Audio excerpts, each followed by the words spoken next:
नमस्कार, capital TV का खास शो राहुल का अग्निपथ देख रहे हैं आप। मैं हूं आपके साथ पूजा। राहुल गांधी विदेश में है और देश में घमंडिया गठबंधन का पूरा सनातन विरोधी एजेंडा एक्सपोज्ड हो चुका है। आज तो पीएम मोदी ने भी सनातन विरोधियों पर कड़ा प्रहार कर दिया। पीएम मोदी ने कहा सनातन को खंड खंड करना चाहता है विपक्ष, तो जेपी नड्डा ने कहा इंडिया का गठन ही सनातन धर्म के विरोध में हुआ, जो राहुल गांधी सोनिया गांधी की सोची समझी साजिश है। तो वहीं अनुराग ठाकुर ने सवाल किया कि आखिर कब तक सनातन के अपमान पर चुप रहोगे राहुल गांधी। गिरिराज सिंह ने कहा कि राहुल गांधी ने धर्म की किताब नहीं पढ़ी है, अगर वो पढ़ते तो अपशब्द ना कहते। साध्वी निरंजन ज्योति ने भी राहुल गांधी की आस्था पर सवाल उठाते हुए हमला बोला।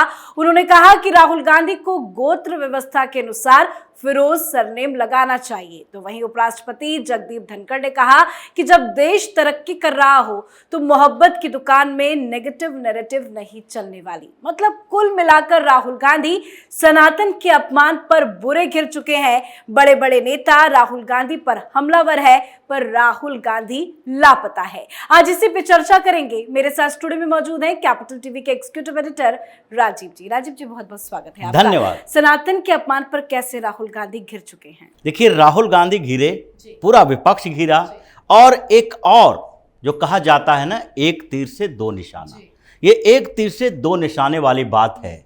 एक तरफ तो राहुल गांधी सनातन विरोधी नैरेटिव में फंस चुके हैं।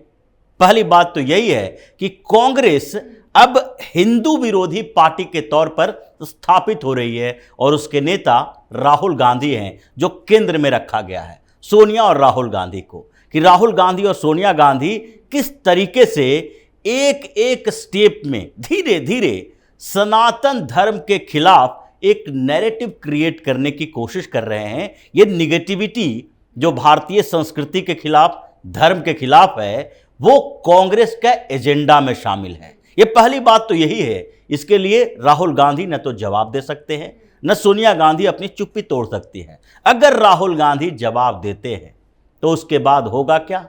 इनका सबसे बड़ा समर्थक वर्ग जो है वो नाराज हो जाएगा, क्योंकि जैसे ही ये पिछली बार सॉफ्ट हिंदुत्व पर चले थे तो उसके बाद न इधर के रहे न उधर के रहे, जो एंटनी कमेटी की रिपोर्ट में भी बताया गया था कि जैसे कांग्रेस की स्ट्रेटजी जो 2019 में और 2014 में रही थी, वो जो 2019 में राहुल गांधी ने चुनाव से पहले क्या किया था, जनेऊधारी ब्राह्मण बनने की कोशिश किए थे। ये अलग अलग जगहों पर पूजा करते नजर आते थे, कहीं मंदिर में जाते हुए नजर आए। हाल क्या हुआ?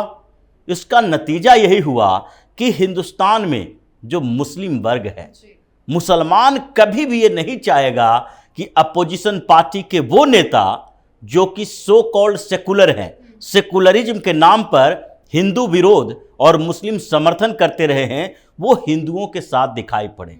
जिस दिन अखिलेश यादव मंदिर घूमना शुरू कर देंगे, उस दिन मुसलमान उत्तर प्रदेश में अखिलेश यादव का साथ छोड़ देगा। कुछ ऐसा ही हुआ 2019 में भी। सॉफ्ट हिंदुत्व जो राहुल गांधी की थी, उसके कारण मुसलमान भी नाराज हुआ। उत्तर प्रदेश में क्या हुआ? राहुल गांधी खुद अपना चुनाव हार गए। हालांकि केरल में ऐसा नैरेटिव क्रिएट नहीं हुआ, क्योंकि केरल में संघ भारतीय जनता पार्टी एक ऐसा आधार है जिससे वहां के मुसलमान मजबूरी में या तो कम्युनिस्ट पार्टी के साथ जाएंगे या फिर कांग्रेस के पास जाएंगे, और इसलिए राहुल गांधी वहां मुस्लिम बहुल सीट से जीत गए। लेकिन दिक्कत पूरी कांग्रेस को हुई, और अब फिर से राहुल गांधी उस स्ट्रेटजी पर वापस नहीं जाएंगे, क्योंकि जितनी कांग्रेस की कमेटियां बनी थी, सबने कहा कि हमें कम से कम अपना सेकुलरिज्म का एजेंडा रखे रहना चाहिए। हम हिंदुत्व की बात चाहे सॉफ्ट ही क्यों न हो, नहीं कर सकते, और राहुल गांधी ने वही किया। आजकल राहुल गांधी क्या कर रहे हैं? राहुल गांधी मोहब्बत की दुकान में हिंदुओं के खिलाफ नफरत फैला रहे हैं। अगर 2 घटना 3 घटना की बात करें, हर जगह पर जो घटनाएं मुसलमानों के लिए होती है उस पर बढ़ चढ़कर हिस्सा लेते हैं। एक मुजफ्फरनगर की घटना आई, बच्चे को पीटने की, वो भी दूसरे बच्चों के माध्यम से। एक टीचर थी वो हिंदू और छात्र जो था वो मुस्लिम। ये इतना बड़ा इशू हो गया कि ओवैसी के साथ साथ राहुल गांधी मैदान में कूद गए। लेकिन वही जब जम्मू कश्मीर में कठुआ में एक प्रिंसिपल, एक टीचर ने जो मुस्लिम था, एक हिंदू लड़के को पीट पीट के अधमरा कर दिया। क्यों? क्योंकि उसने बोर्ड पर जय श्री राम लिख दिया था। यह मामला कठुआ में तो बहुत हाईलाइट हुआ, वहां पर प्रदर्शन किए गए, सस्पेंड किया गया प्रिंसिपल को भी, टीचर को भी। लेकिन राहुल गांधी की मोहब्बत की दुकान में उसके लिए जगह नहीं थी, क्योंकि वो बच्चा हिंदू था। यहां पर तो सारे वो कवायद कर चुके हैं। अब विदेश में भी ये यूरोप का दौरा था, इस दौरे में भी उन्होंने भारतीय जनता पार्टी को जोड़कर हिंदुत्व को टारगेट किया कि हिंदुत्व की विचारधारा क्या है, सनातन की विचारधारा क्या है।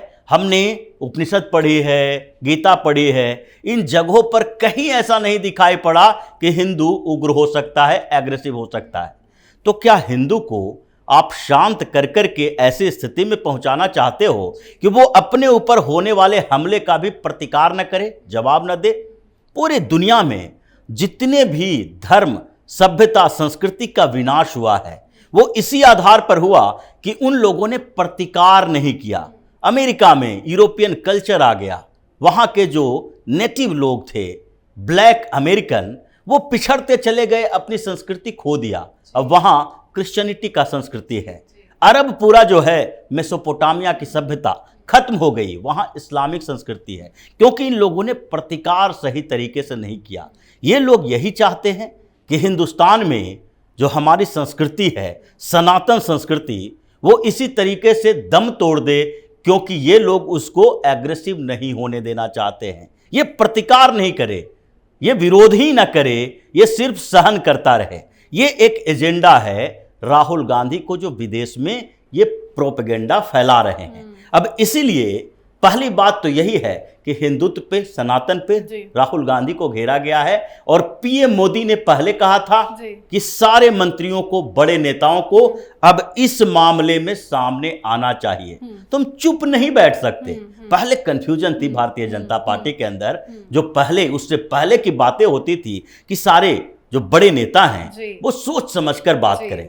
कुछ नेताओं को छोड़ दो, प्रवक्ताओं को छोड़ दो मैदान में, जो अपने तर्क रखते हैं, बात करते हैं। लेकिन इसमें तो पीएम मोदी की तरफ से हरी झंडी मिल गई कि सब लोग, सनातन के विरोध करने वाले लोगों को सीधे तौर पर टारगेट करो, नहीं छोड़ना है उसे।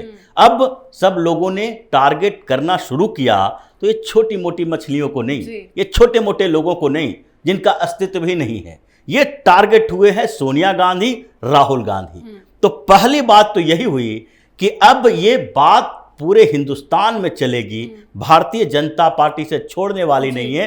पीएम मोदी ने चेतावनी दे दी है कि तुम दोनों मां बेटे अगर इस मुद्दे पर नहीं बोलते हो, स्टालिन के खिलाफ, सनातन विरोधियों के खिलाफ, तो फिर तुम्हारी खैर नहीं है। लेकिन इतना बवाल हो रहा है, हर बड़े नेता की तरफ से हमला किया जा रहा है, राहुल गांधी चुप है, आगे अब बोलेंगे क्या? देखिए, सबसे बड़ी बात यही है कि वो कंफ्यूजन में है।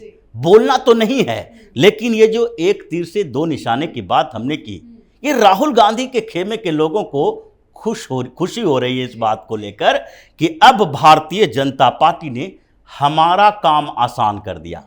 सबसे बड़ी बात तो यही है कि विपक्ष का जो गठबंधन है, INDA, ये गठबंधन जो है वो अभी तक अपना चेहरा घोषित नहीं किया। आज पीएम मोदी ने कहा भी, इनका नेता कौन है किसी को पता ही नहीं है। किसी को पता नहीं है, ये खुद भी इनको पता नहीं है, क्योंकि हर नेता चाहता है हम पीएम के उम्मीदवार हों। अब भारतीय जनता पार्टी ने क्या किया? टारगेट किसे किया जा रहा है? राहुल गांधी को। केंद्र में फिर से आ गए राहुल गांधी। अब विपक्षी पार्टी के नेता इस बात के लिए कुढ़ रहे हैं, हमारे बारे में क्यों नहीं मोदी बोल रहे? बीजेपी के नेता कह रहे हैं कि एक तराजू पे अगर पीएम मोदी को तौलोगे, दूसरे पे 100 राहुल गांधी को भी तौल दोगे, फिर भी कंपैरिजन नहीं हो सकता। बिल्कुल कंपैरिजन नहीं हो सकता, लेकिन विपक्ष के लोग जो हैं उसके बीच राहुल गांधी का कंपैरिजन हो रहा है। अब विपक्ष के नेता ये सोचकर कुढ़ रहे हैं कि नीतीश कुमार कहां जाएंगे, इनके बारे में तो जिक्र ही नहीं है। केजरीवाल कहां जाएंगे? किसी भारतीय जनता पार्टी के नेता ने कहा पूरे इंडिया गठबंधन की बात अलग है, लेकिन किसी भारतीय जनता पार्टी के नेता ने यह कहा हो कि केजरीवाल इस पर चुप क्यों हो? बिल्कुल नहीं।